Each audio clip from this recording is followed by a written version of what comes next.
I always had a wrong misconception of waiting. I thought that waiting was just kind of like, had to be the most boring thing ever. And so when the devil would whisper in my ear, well, what are you going to do? I'd always come up with something. Don't you know the enemy sends out a little demon to sit on your shoulder every day? And he whispers in your ear all day long, what are you going to do? What are you going to do? What are you going to do? What are you going to do? Well, what are you going to do? And pretty soon you start feeling like you need to come up with something or you're going to look like a real dummy.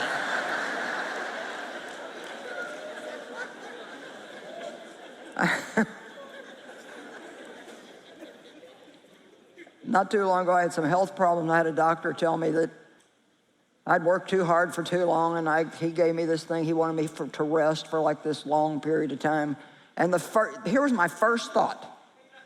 This was my first thought. Well, what does one do when they rest?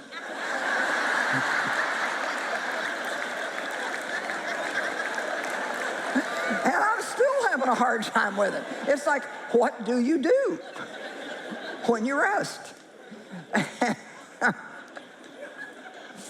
Thus, that's how I've written 116 books. So, one doesn't rest much. But see, the word wait doesn't mean just sit around and just do nothing, wait for a miracle. You're not busy physically, but you're very busy spiritually. You're trusting, you're believing, you're praising. The word wait means to expect, look, and long for God. That's what the word wait means. Can you get that? To expect, to look, and to long for God. In Isaiah 40:31, the scripture we all love, they that wait upon the Lord shall renew their strength. They shall mount up with wings as eagles. Well, waiting on God gives us the strength that we need to do whatever it is that God's going to tell us to do. That's why many times when you go to God with a problem, He doesn't give it to you right away because you need time just in His presence, just soaking up His presence, gaining the strength and the wisdom that you're going to need to pull off whatever it is He does show you to do. But what that means is you're not just waiting passively, doing nothing. You're saying, God, I'm expecting you to speak. I'm expecting you to show up. I'm looking for you. I'm longing for you. You know, if I told you that I would come to your house tomorrow after I got done here for supper at 5 o'clock, would you let me come? Okay. Well, I'm not going to, but we're playing a game. Only because I got to go home. But if just as well as you know me, which we're not intimate, well, you know, you've watched me on TV, whatever. I mean, you probably, hopefully know God a lot better than you know me.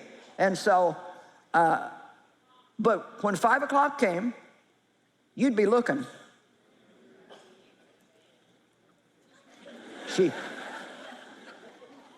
Kids, don't make that mess. Joyce will be here any minute. You see, you're going to be looking and you're going to be excited and you're going to be waiting. And that's what it means to look for God. We expect. You know, the word hope, I love the word hope. I wrote a whole book called Get Your Hopes Up. I call it my happy book. And to hope means to expect that at any moment something amazing is going to happen in your life.